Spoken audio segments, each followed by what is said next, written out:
welcome to the Red Rain Podcast. Here is your host from Revenge of the Birds, Walter Mitchell. Thank you, Kyle Little Rock Ledbetter, who got up at the crack of dawn this morning. It's 6 a.m. in Sacramento, where he is hanging out this morning to bring us this special edition with special guest Joe Comeau, the professor, founder of the Cardinal Rule, which, by the way, Joe, I've been meaning to tell you that this year I decided to wear the Cardinal Rule t-shirt you gave me during the NFL draft. Nice. So it brought good luck, I hope? Oh, yeah. Oh, man, I had a blast. I really love this draft, and yeah, thanks. I meant to wear it on the pre-draft show, and I wore my Cardinals shirt. I know this is mostly an audio medium, but I'm going to turn my camera on real quick so that Joe Comeau can see that I have my Cardinal t-shirt on. Nice. Oh my goodness. Yeah. I am truly honored by both of you wearing my swag, my merch, as the kids call it. Now you've got to make sure that Kyler Murray gets one. Yeah, I'm sure he'll get that. Which is who we want to talk about today, because Kyler Murray is getting taller by the day, and it's been wonderful to see. I mean, we've seen such growth in a year's time from Kyler, literally and figuratively, as a leader, as someone completely committed to the organization, to his craft, to bonding with his teammates, to trying to galvanize this team. And then, of course, he was all excited about the Cardinals picks in the draft, particularly with landing Marvin Harrison Jr.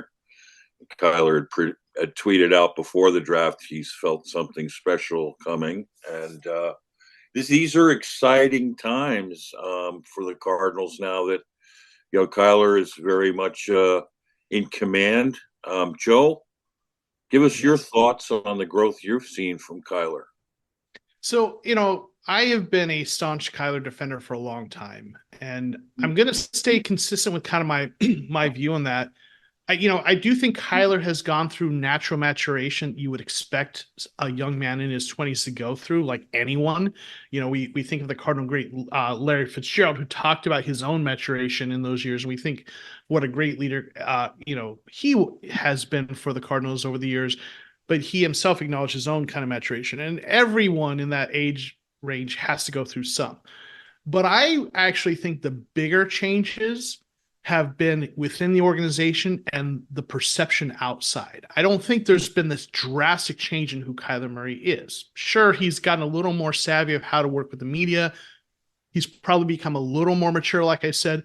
But I think the bigger changes are he has an organization that doesn't have a general manager who's leaking stuff to bring him through the mud for some kind of perverse leverage in contract negotiations, I guess, was Steve Keim's motivation. He has a coach who has embraced him and said, listen, I didn't take this job if it weren't for Kyler Murray, and has put action to his words, has built a coaching staff, especially on the offensive side, that is working with Kyler to build an offense that's going to play to his strengths, that's going to work with him and say, hey, here's what defenses are going to try to do to attack you. They have shown a commitment that matches their words. Whereas I think under Cliff Kingsbury, what you had was a coach who maybe, wanted Kyler. Certainly we see the quotes, but Kyler was a cog in a system that was a pre-existing system, right? This air raid offense, and Kyler fits that offense well. But we have a coach here is, instead of saying, hey, here's how you fit my system, is here's how the system we're building around you is going to work. And I think, people, I'm a sociologist, so I always look at, kind of what I talk about as agency and structure. The agency is the individual's ability to make choices is my own agency. But then there's the structure, the social structures around me. And a person's outcome is an intersection of those two things. And while Kyler Murray has, I do believe, matured, like I said, in a natural way, I think the bigger change is the structures around him are healthier. for him. And then he then doesn't have to go into every day with whatever kind of frustration or apprehension that makes it hard to buy in. So when he has a structure around him that's bought into him, it makes it easier for him to be the leader he wants, I think has always wanted to be. And then there's just the media perceptions. It's weird, not for it felt like for like a good year, the national media just decided Arizona was the whipping boy.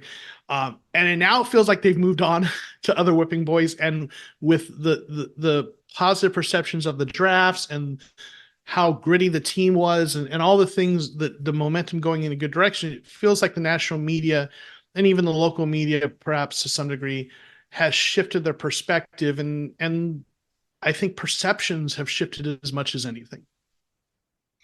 Kyle, you jump in on this. What are your thoughts? Well, I appreciate Joe saying that the national media kind of moved on from the Cardinals at a certain point, because that is kind of what happens when you are that one of those like 4 to 5 rebuilding teams in the NFL, especially when you have such a precipitous decline like the Cardinals had. I mean, when you think about that 2021 season when they were going up basically the number 1 seed and Kyler Murray was an MVP candidate, and if not for one of those final 5 games going poorly, they win the NFC West. And then to see it fall off as hard as it has the last 2 years, I believe since the Packers Cardinals game back in 2021, the Cardinals have either the fewest or second fewest wins of any NFL team. To see it fall so hard, to see a general manager get fired, to see a head coach get fired, to see a complete overhaul of the roster, I think the Cardinals did become a bit of a punching bag. And as it relates to Kyler, I think it's interesting to see how when he disappeared for about 12 months and you didn't hear headlines about Kyler Murray, and a lot of it was he's recovering from his injury. It's a new coach who has a better relationship with him. Players have a better relationship with him. You talked about in the contract extension, he is paid to show up to camp, and there's a $10.1 million bonus there. So I don't want to necessarily say he's showing up to the facility more often, because obviously there's a financial incentive there, of course, but he is showing up to the facility more. It felt like 12 months of him going through the ACL recovery and everything that went on did kind of change the narrative a little bit, just because we didn't hear very much from Kyler Murray, at least other than people who were in the know and had actual access to Kyler Murray, whether access to the building or through his camp. And Joe brought up a point that I hadn't even considered, which is, Steve Keim probably was leaking some negative information about Kyler to sow some dissent in a perverse contract negotiation type of way, which ultimately didn't matter because Kyler ended up getting the most guaranteed money of any quarterback at the time that he signed a contract, which we said it at the time and it's still true now. Like, what was at the time of signing the highest guaranteed dollar value is now like the 5th or 6th highest guaranteed dollar value, because everyone who signs a subsequent contract afterwards will end up getting more guaranteed dollars after the fact. And I think all of that works in favor of Kyler Murray being a quote unquote franchise quarterback instead of a quote unquote starting quarterback, like you're seeing what's happening with Kirk Cousins jumping from Minnesota to Atlanta. That's more of a starting quarterback. Tua in Miami, that's more of a starting quarterback where they're not sure if he's the franchise's quarterback going forward. The Cardinals have essentially said Kyler Murray is their franchise quarterback, and albeit it may have come via 12 months of him disappearing for a while between when he tore his ACL in December of 2022 until he returned in November of 2023. We didn't hear a lot from Kyler Murray. And the thing that I think also helped is that when it did come time for him to come back, the Cardinals put a plan in place. They said, coming out of the bye week, we're going to activate you. We're going to give you a few weeks to ramp up, and then you're going to come back for the last few games of the season. They had a plan from the very beginning. They stuck to the plan. They did not deviate from the plan, even if it meant possibly sacrificing chances of winning some of those games in the in-between. And I think that 11 to 12 months of first of all, not hearing very much from Kyler Murray because he was going through the ACL rehab, and secondarily having the plan in place to bring him back, I think did do wonders in terms of perceptions around Kyler Murray. And as I'm sure we'll talk about on the rest of the show, Kyler's taken steps leadership wise, building relationships with teammates. Obviously, there's a lot of younger people coming into the organization now. And so Kyler goes from being, one of the younger people in the organization at the quarterback position to now one of the more senior players. All of those things I think help as well. But in terms of the perceptions themselves, I think Cardinals perceptions have improved. The fact that a Steve Keim is not leaking negative information potentially helps, and Kyler going away for 11 months while he was recovering from the ACL, I think did a lot to help just in the case of we weren't hearing from him as much, and a lot of what we were hearing during the brutal spring and summer of contract negotiations, because that was not a fun time for any Cardinal fan. All the information we were hearing back then was relatively negative, and then that culminated with the whole homework clause thing that was publicly embarrassing for the Cardinals, and they went out of their way to publicly embarrass Kyler. So for all of those reasons, I think perception from the outside has started to change. Yeah, and behind the scenes, where Kyler wasn't visible was where I think Kyler made his biggest impact. I think he became very self-aware in this process and humbled, which, was, I think, a real pivotal point in Kyler's maturation, because, we all,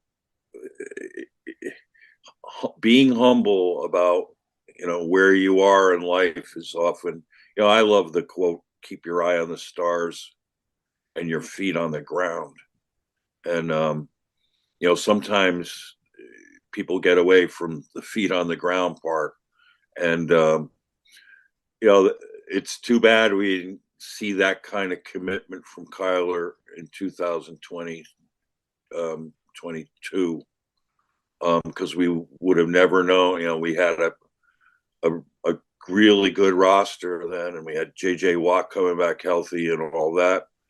It's just really unfortunate that all that drama occurred during the off season. I think it was particularly unfortunate for Cliff Kingsbury to not have Kyler on the field basically until the week before the first game, because of the holding out from OTAs, because of Kyler's contracting COVID, and then an arm injury during training camp where he was not participating in practices. All of that contributed to, a very rocky road transition into that season. And we saw the results and we saw the aftermath of that. But it just goes to prove what Kyler's proven, in my opinion, is that when he's, all in, when he's making a commitment, and it's too bad it took that long, with the Cardinals. It's amazing to me that, this year will be the first year since his rookie year he will actually be on the field during OTAs. And I think that with the new pieces he's gotten on offense and stuff, this is so critical. And the bonding that I know that Marvin Harrison Jr. wants, he wants Kyler to be his dad's version of Peyton Manning. And the auspices of that are very exciting, but there's so much more to do and so much more to do in getting this offense to achieve at such a high level. And I think they have it in them to be, the last 4 games of the season, they've had, average 404 yards per game, which was tops in the NFL. And if that isn't encouraging enough, and Kyler had that just spectacular game against the Eagles. If you ever wanted to, see Kyler where he is locked in and willing to make the sacrifices to make to run that offense the way it needs to be run, we saw it right there, and we saw a continuation of it in the Seahawks game.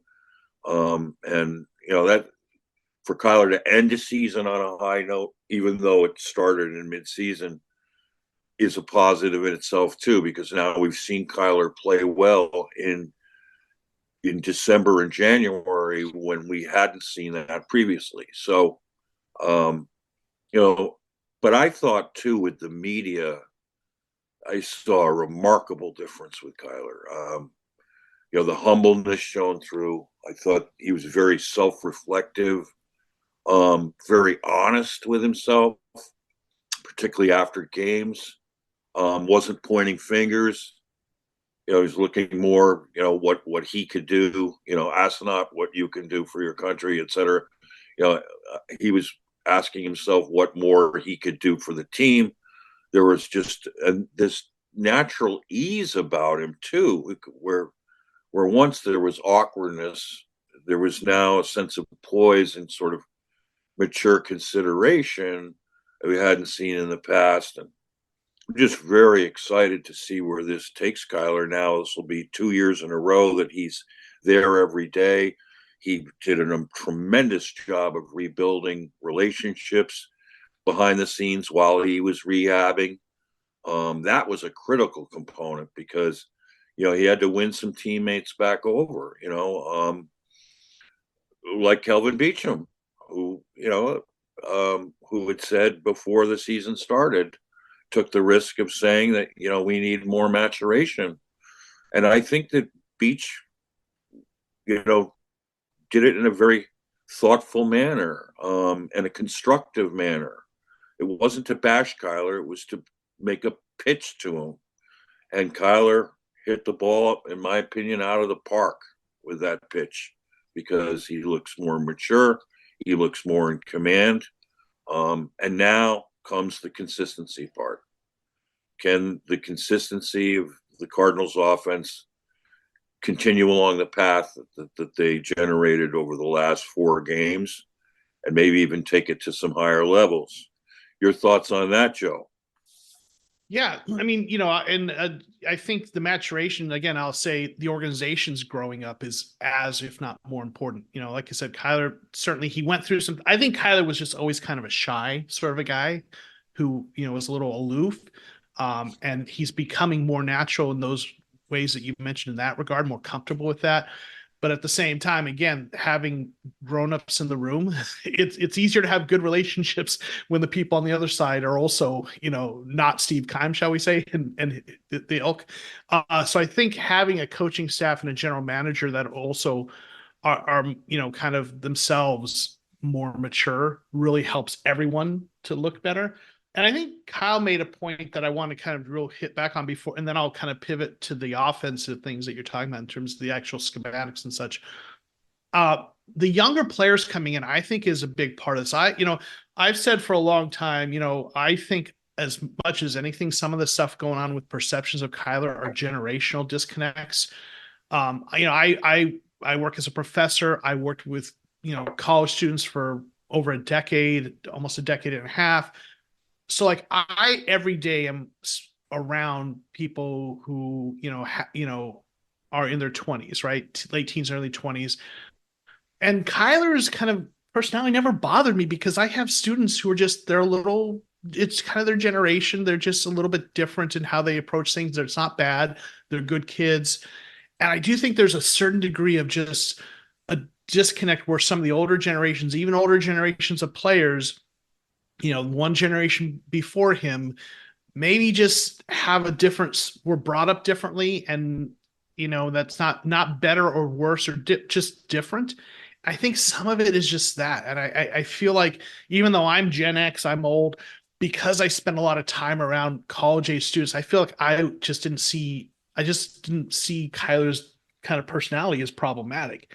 But going back to the offensive side of things, I am also very excited about the direction of the offense. And, not just because they ended on a high note, which, they looked really good in the last couple of games. Kyler Murray's PFF grades for his last 2 games were two of the 3 best for the whole season. He had, against Philadelphia, his offensive grade of 85.2, against Seattle, 78.3.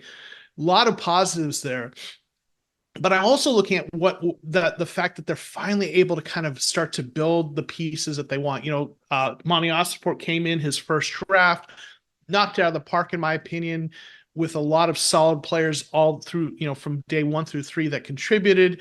But he didn't have his draft processes in place throughout the whole year. He had to come in and kind of draft based on what he had known from his time with Tennessee and what the Cardinals scouting team had done, which was a different process than what he's used to. Now he's got had a full off season, a full season to kind of get that scouting structure in place. And I think the reviews so far are very positive about this year's draft. He's had another year of free agency to bring in some of the solid veteran pieces that they need for depth and stability. And particularly when you look at this offense, they're going to be tight end heavy. Well, you've got Trey McBride, who, second half of the year became an absolute star at tight end, and looks like he's going to continue that. They brought in a guy that I know, I believe you are also very high on, Tip Ryman, the tight end out of Illinois, right, who I did a video on, who is just the perfect complement to McBride for what they want to do. This is an athletic blocking tight end who can also do a few things if you throw him the ball, which Illinois never did. But they've got this great running mate for McBride for that 12 personnel. And, McBride was, when I researched the video I did at Tip Ryman, I noticed Trey McBride was the 11th highest graded run blocking tight end. So he's not no slouch himself. So you've got two tight ends that can block really well, help protect Kyler, help the running game, which will also itself help Kyler. Plus they can catch the ball. Then you have a true number 1 receiver coming in finally in Marvin Harrison Jr. Year 2 of Michael Wilson, who is a really nice move the chains kind of number 2 receiver. Greg Dortch is finally going to get committed to as a slot, who, as much as I love Rondell Moore's traits, Rondo could never stay healthy, and just Dortch was always more effective when they threw him the ball. Right. So then you have that, and then plus they brought in some nice kind of depth on the offensive line, guys that you don't really think about, but like Evan Brown, right? The guy, center guard, who I love his versatility. They brought him to compete for that left guard spot. Plus they drafted Adams. They brought in Jonah Williams to play across, from Paris Johnson. We'll see who plays left or right, but either way, you've got some stability. The offensive line it may not be elite, but looks stable now. And then when you add to that Connor and Benson, who is exactly the same height and weight as James Conner, by the way, 6'1", 233. You have this offense. And by the way, Michael Wilson was solid as a blocking receiver, right? Right. So you've got this offense where they're going to run the ball really effectively. Even if Connor has durability issues at his age, you've got Benson who can come in and they're going to run the ball, protect Murray that way, do more play action, more bootleg. You're not going to be able to hedge as a defense. You're going to have to play honest. The run will take you down. The pass will take you down. The tight ends will take you down. And I just think this is going to unlock Kyler Murray's potential. And I am absolutely very excited. And then on the other side of the ball, the defense may not be, top 10 or anything close to that yet, but they've solidified that defensive line. They brought in some stability at cornerback. They've added some pieces that are going to help it not be a bottom of the league defense. And so Kyler's not going to have to play from behind as much, we would hope. So altogether, I am very excited about what they're building. And I actually think they're going to be better than a lot of people expect this year. Yeah. Yeah. I'm with you on all of that. I'm very excited for the additions they made. A lot of it wasn't splashy per se, but I think it was to batten down the hatches, if you will, and to really, the additions of Bilal Joseph and or Nichols and Justin Jones up the middle certainly made the run defense a lot stronger on paper. And then, complementary the complimentary addition of Darius Robinson as a 34 DN, the kind of which we've always needed in this defense when we had Darnell Dockett, Calais Campbell, and most recently J.J. Watt, was a superb compliment because now we're going to be able to rush better from the interior, which we also got from Dante Stills last year. I really like Roy Lopez in that rotation as well. And there are other, maybe LJ Collier. Imagine if LJ Collier has a banner year. So they've done some good things. The edges, the question mark still, whether you can get consistent pressure off the edge and production off the edge. But the linebackers, addressing those areas, with Mac Wilson coming in. I loved what Owen Popo did last year. I also like Chris Barnes a lot. Kaiser White, I hope, can hold up physically, particularly if they keep him at the mic. He's a playmaker.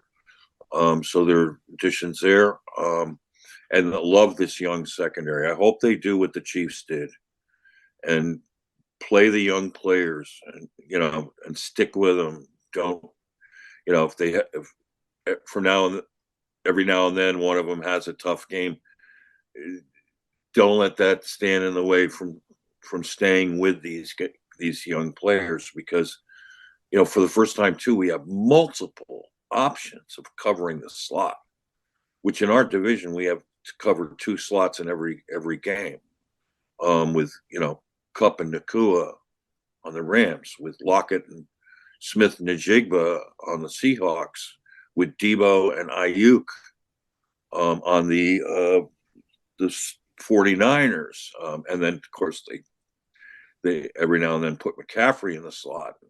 You got to have cover guys in the slot, and suddenly we've got guys, including the Rabbit, who can play the slot, who can give us matchups. This is why I love the pick of Max Melton, because I was really hoping for Mikey Sanderstill, but in a way, when they picked Melton, it made even more sense because he's a little longer and he's a little faster, so I think there are more matchup opportunities for him.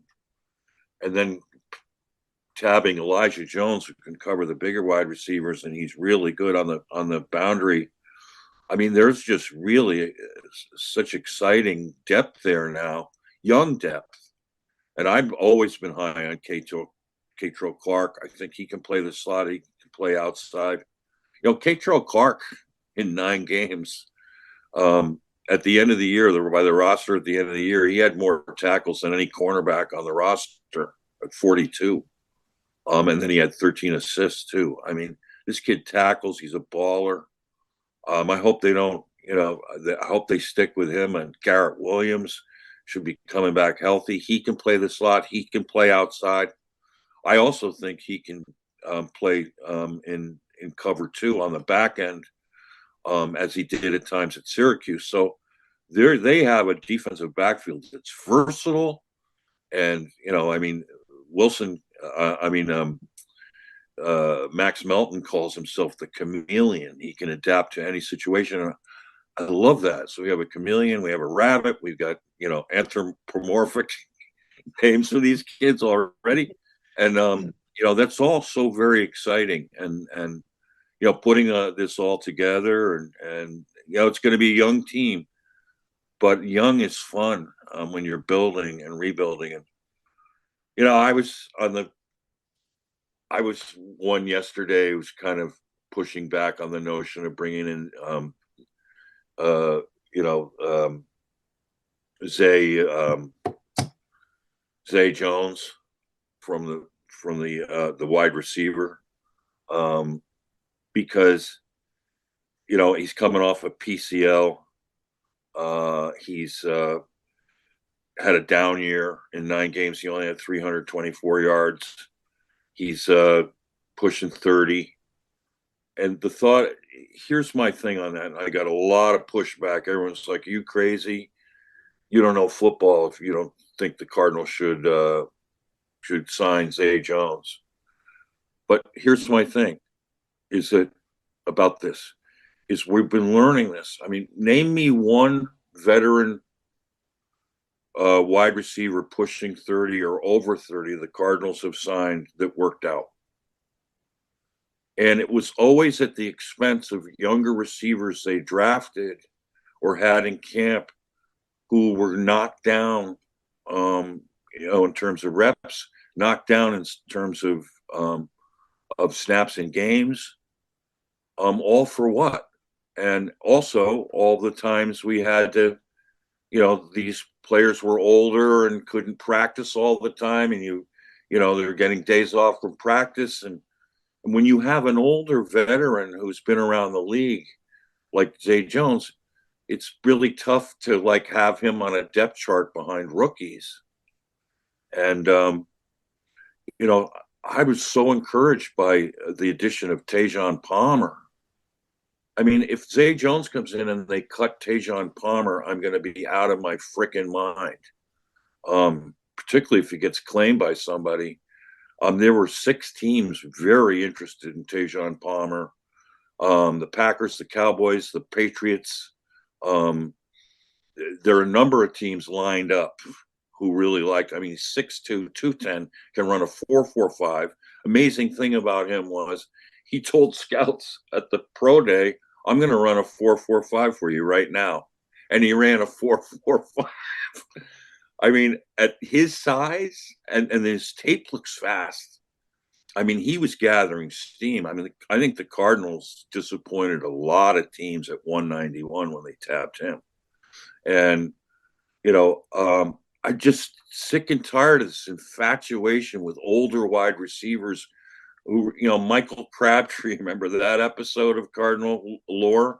I mean, it's just, can't we just, for once, stick with the young players and play them and give them the reps? That's the other thing, is taking away reps from younger players. And the kid signed this kid, Xavier Weaver from Colorado. They made him a huge offer. Loved his tape too. I love this guy. I think he could play slot some. So don't get me wrong. I mean, Zay Jones in his heyday was really fine possession receiver, all-purpose receiver.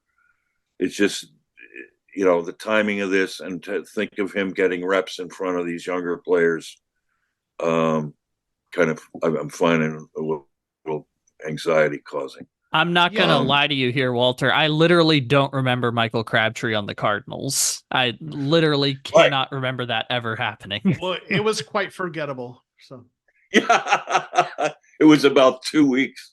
Yeah, he had a cup of coffee with them, basically. So I generally agree with you in terms of the Zay Jones thing didn't move me either. I didn't feel real strong. If they sign him, fine, whatever. I think they could. I think that when you look at the receivers, if they keep 5, maybe 6, you can keep him and Tajon Palmer. I think Weaver ends up a practice squad body. Pascal would end up being out. Chris Moore, that maybe doesn't make it if they do that. But I don't have the. I think there's a lot of fans who just are enamored by names that they know. Right. They don't know who Tajon Palmer is. And I didn't know who he was before they drafted him, because he was, such a small school prospect. But then you look into him and you see, oh, look at the speed and the size combination. Wow, that's really impressive. And then something that someone in my Cardinal Rule Discord pointed out was one of the highest grading run blocking receivers in college, right, last year. So right. Also a nice piece, and probably can do some things on special teams. So, for the typical fan who doesn't spend as much time in this stuff as we do, and that's certainly not a knock on them. People have lives. I get that. The name Zay Jones they've heard of before in their fantasy league, right? And or heard of from, when he was drafted. I think it was a day 2 draft pick. And they've heard of him, but who's Xavier Weaver? Tajon Palmer, who's that, right? So, I think fans overestimate the value, how good someone is based on name recognition. They conflate name recognition with talent. And don't get me wrong, there's sometimes a correlation, like the best players, we know their names, right? Right. But Zay Jones is sort of a, a borderline starter, right? Kind of probably, problem in his prime. You could maybe have a good offense with him as your number 2 receiver if you were run heavy and had a Correct. good tight end, but probably better off having him as your number 3 receiver. Fine player, right? Yeah. But at this point in his career, with what the Cardinals are building, in the end, if you look at things through the kind of analytics perspectives that a lot of folks, when they start looking at how much, wins over replacement kinds of metrics, like how much does Zay Jones move the needle for this team? How much of a difference does he make Right. compared to someone else we have on the roster? It's negligible, right? If you wanted to look for someone that make a bigger difference, if you could find a really good pass rusher, you could argue, okay, maybe that makes more of a difference, right? Because whatever. But with what they're going to do with the 2 tight ends and the run heavy offense, I think about like Baltimore's the kind of, not that it's exactly the same kind of offense, but if you look at Baltimore, like they put up a really good offense, but they don't have tons of production out of the receiver spot, right? They have a really good tight end. They run the ball a lot and they score points, but they do it with a much more emphasis on the running game and offense that doesn't feature wide receivers a lot. So you don't see star receivers really there very often. Now, obviously, Right. we're hopeful Marvin Harrison Jr. is going to be that star receiver, Right. but in this offense with Marvin Harrison Jr., the run game, and McBride, there just aren't going to be enough balls to go around for Zay Correct. Jones to really make any kind of impact, even if they did bring Correct. him in. So I just felt like it was much to do about nothing, the Zay Jones time. Right. Right. And yeah, I really appreciate that because two is when you talking wide receivers 3, 4, and 5, and I think the Cardinals will probably only be able to keep 5 if they want to keep a stable of running backs and tight ends, which are even more important to a certain degree in this Petzing offense. And I think some guys are going to make a case as the 4th tight end and the 4th running back. I mean, already I'd love a scenario where we could have, and I don't want to lose Amari DiMarcado. I think he's our best pass protector to begin with, so he has a niche there. And I love the way he ran against the Ravens and the 49ers, 2 of the top 3 defenses in the NFL. He had really good games against. But the thing is, with wide receivers, if they're going to be active on game day, the 3, 4, and 5 guys have got to be special teamers. And that's why I really like the kid more, because he's a special teamer. And last year he had over 400 yards receiving with a 19.4 average. This is a kid who could stretch the defense and catch balls out in space. Plus you get that special teams component. He's a perfect guy to have as a wide receiver 4, for example, that you activate on game days.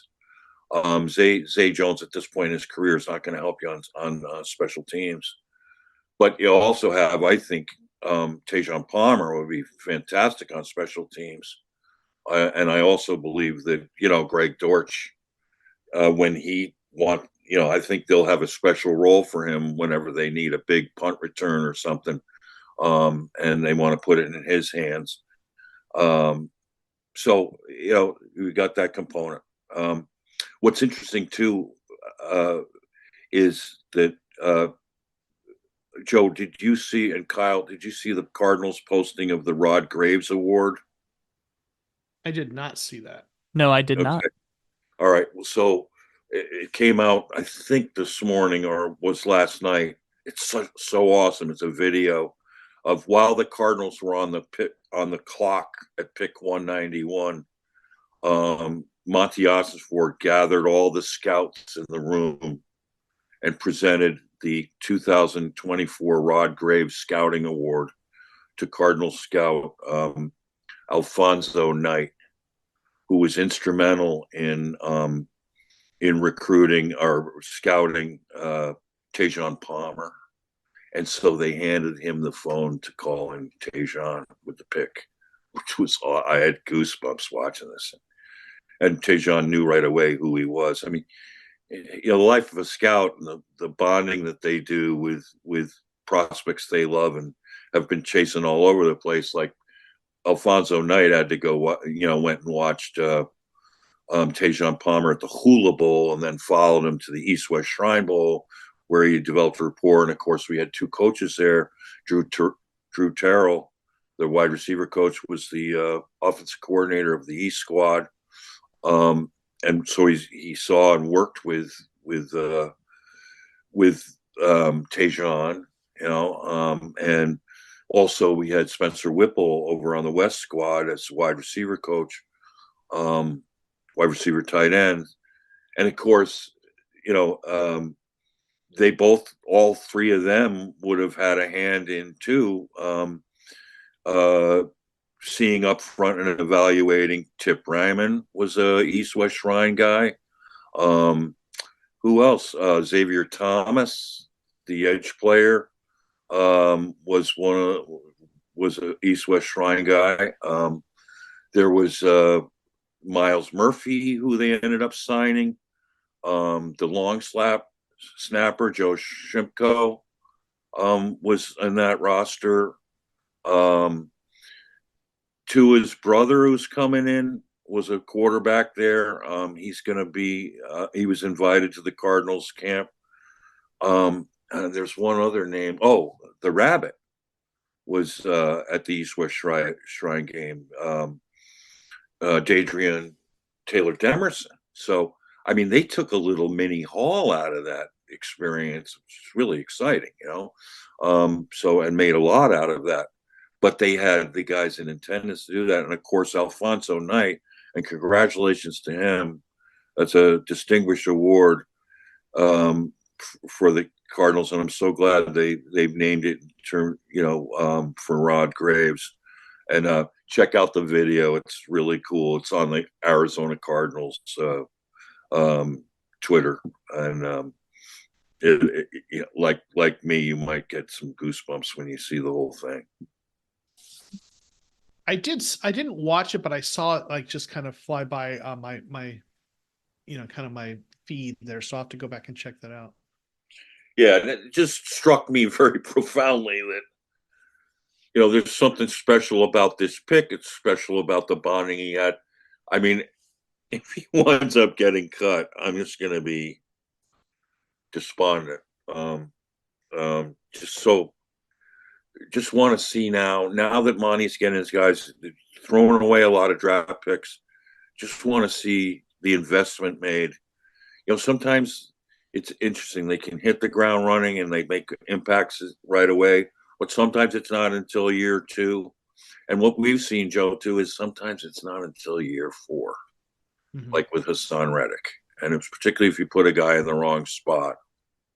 Yeah, which that leads. was Yeah, whole go ahead. system issue. Oh, I was just saying that was just whole issue of playing him in the wrong position, right? Trying to turn him into an off-ball linebacker.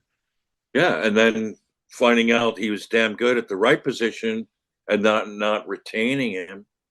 Again, in favor of retaining an aging veteran who's on hitting the downside of his career, when you could have saved $15.5 million. It just doesn't make sense. But those days hopefully are long gone, and there are new horizons. So getting back to Kyler, what do you think, Joe, is the next step in Kyler's development on the field? I think the next step is really just him continuing to get comfortable playing within this type of offense. An offense where he's not having to kind of extend plays unduly, where he's not having to play hero ball, but rather where he's under center a lot more, doing a lot more play action, a lot more bootleg, and playing within that offense efficiently. With Cliff Kingsbury, there was so much, there so much kind of backyard ball, throw the ball around the yard, and 4 wide receiver sets, and the spread offense, right? Which Kyler always played in that, right? And so he knew how to, but it had its limitations. And now this is just a much more, I know this has a negative connotation, but a buttoned up offense, a tighter offense, right? And again, I've always said, look at what they did in Cleveland that one year. Baker Mayfield had his career year there, and Drew Petzing coming from Cleveland, they ran the ball a lot. They did a lot of bootleg that got Baker Mayfield out in motion and put strain on the defenses and allowed him to maybe focus on one half of the field while he was in motion. And I think with Kyler Murray, with how dangerous he is as a runner, think about what the strain that puts on a defense when you get, instead of Kyler Murray having to sit there in the pocket and then hit the eject button when pressure comes, you just get him rolling out right away, right? One, that protects him, gets him in space where he can see what's going on and he can either throw the ball away or run. But he's not having to immediately say, oh crap, because of a defensive tackles bearing down on him. He's already moving, right? And then the defense has to deal with, oh no, is Kyler going to run it or is he going to throw it to Trey McBride or Marvin Harrison Jr., right? And the defense has to play. There's some quarterbacks when they roll out, you just let one of you let a linebacker take care of them, and you just try to get in his face before he throws it. That's fine. With Kyler, you have to play that honest, because if you do not have legitimate kind of defenders coming at Kyler and trying to keep him from running, he's going to get 30 yards on you, right, running. So just playing within that offense and learning how to, within that kind of system, eventually create occasional explosive plays, but take what the defense is giving and really exploit that. I think just seeing him really get comfortable operating that kind of offense is going to be real exciting. Yeah. The next step that I've been thinking about for Kyler actually started last year when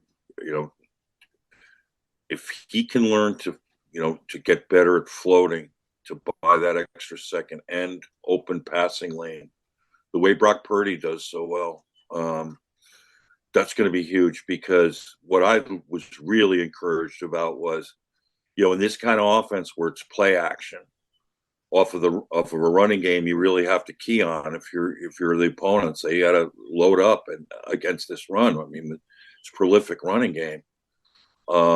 Is attacking these defenses over the middle where they're vulnerable is so huge. And Kyler got better at that in a short time without floating as much as he could have.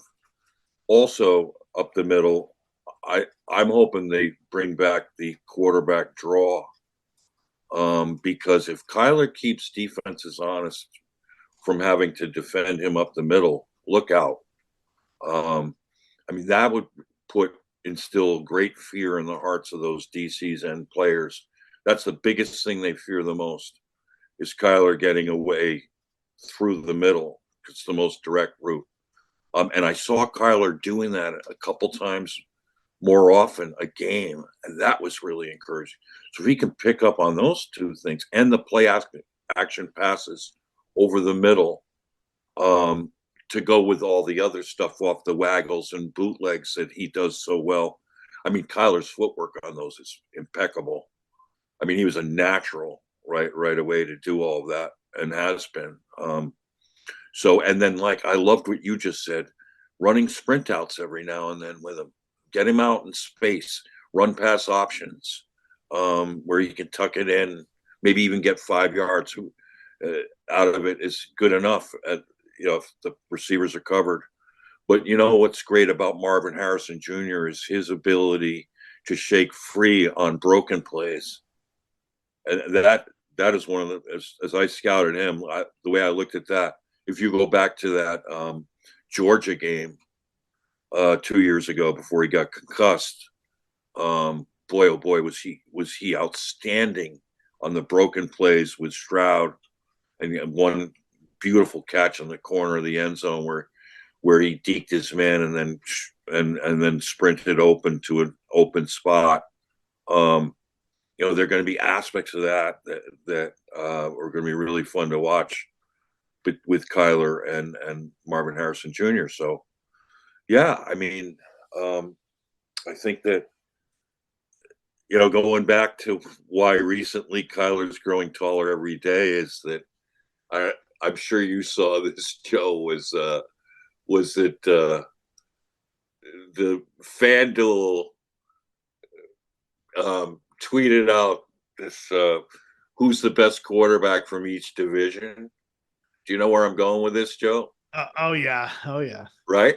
So, and I was really excited to see that they tabbed Kyler because I think that's pretty lofty on him right now because of Stafford, in particular, and Purdy.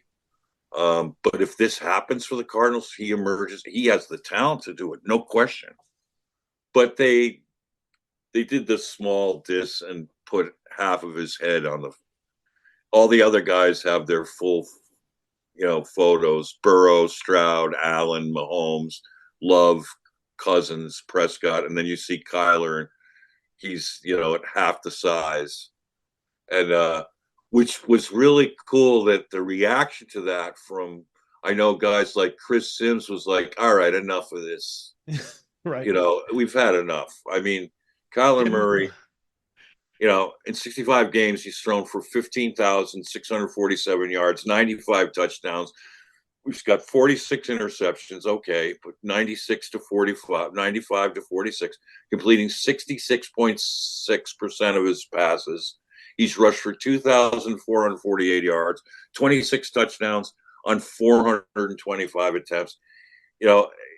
He's accomplished a lot in 5 years, and his talent has always been exhilarating.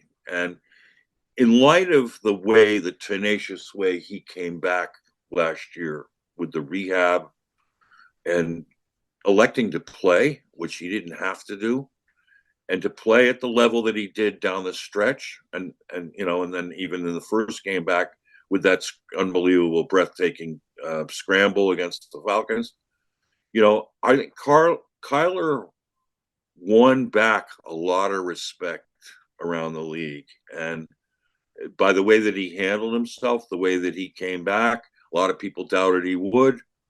There were question marks about that, and with how hard he played down the stretch, it's so great to see that now people are like, there's actually some advantages to Kyler being a little smaller. He can get under tackles better.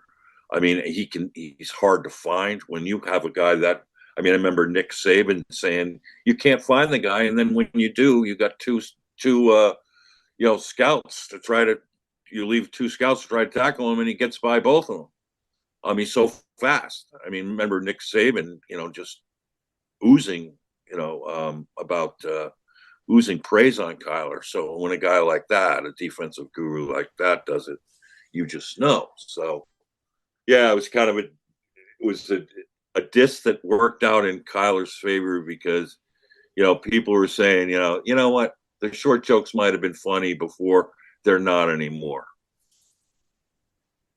Yeah, it's nice to see, and we talked about this at the beginning, the narrative shift, right? And he's there are new punching bags. We'll let them pick on whoever else. It feels maybe Daniel Jones and the Giants, and or maybe Denver in their drafting of a quarterback that no one thought was going to go that early. Who knows? But it feels like the pendulum has shifted, the momentum has shifted, the perceptions have shifted. So definitely excited about that. Excited to see what this year has. And maybe I'm crowing a little bit here, but like I've been a Kyler defender all along, and I get to sit back and let everyone come back to where I've been, all along. Like, this guy has the skill, the talent. I think, again, the things that people have said about him personality wise have been overblown and or taken out of context. But the bottom line is the kid has elite arm talent, and he has elite running ability. Yes, the size is a thing, the height and vision, but every quarterback has some kind of limitation for the most part, unless maybe you're Pat Mahomes. But like you can make an offense with the tools he has. You can make an offense that is very effective, that compensates for his one limitation, really, right? Which is his height. You get him in motion in and you get him in bootleg and things like that. And there's things you can do offensively that make that really a very minimal factor. And it feels like this offensive staff is young and innovative enough to take that approach. And yeah, I'm excited to see what it looks like the first full year with him now knowing the system. Right.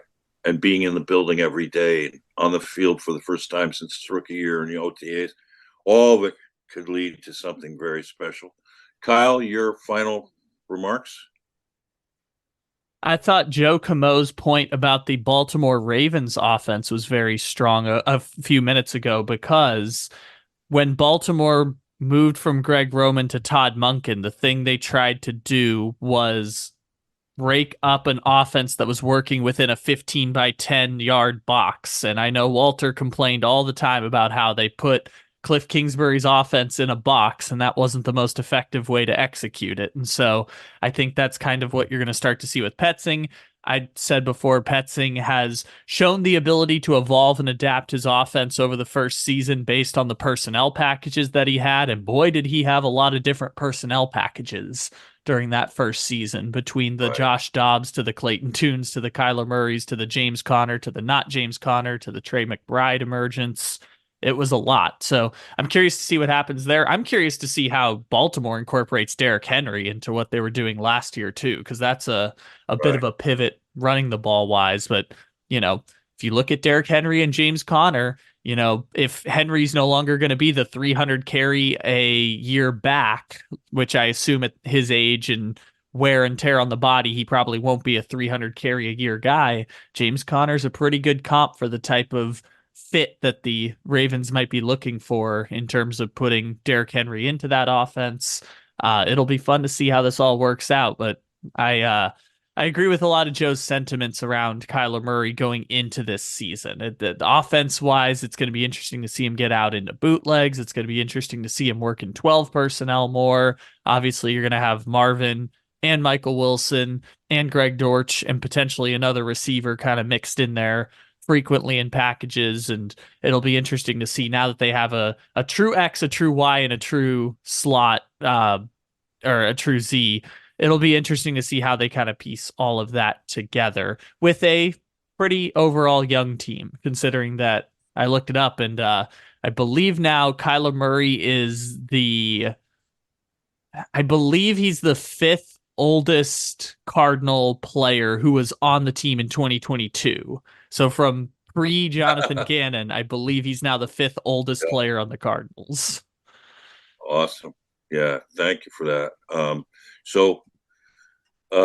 We specifically invited the professor here because of his faith in Kyler Murray. It's duly noted, and these are exciting times for all of us. And Joe's patience in Kyler has been manifested time and time again. And here's a time when maybe we're going to see the best that Kyler Murray can be as a pro, and that's very exciting. So, final word from you, Professor. Thank you for having me. It is always a joy to hang out with you two fine gentlemen. We always have just the best conversations, and we've got these three different generations bringing their perspectives, which is kind of interesting and kind of neat. I don't think you see a lot of that. I guess we got the boomer, the Xer, and are you a millennial or a Z? Oh no, I'm firmly in the Gen Z camp. I can't even lie and say I'm a millennial. So we need to find a millennial sometime on to round out our generations. But no, it's always so much fun to hang out with you guys and talk Cardinal stuff or whatever we end up talking, because often we go off script. But I thank you for inviting me. I definitely appreciate you having me again. Well, we love having you on, and we always look forward to it, Joe. Have a good time proctoring that makeup exam. Joe's almost a free man heading into the summer, where he's got a grant and all of that ahead, and we get to hog him mostly to ourselves over the summer. So best of luck to you, Joe, and thank you again, Kyle, for getting up this early to make this work. As always, thanks to you for all the great work you do, and to all of you Cardinal fans, excited as we are about this upcoming season. May the red rain shower down on you into the Red Sea, Red Rain,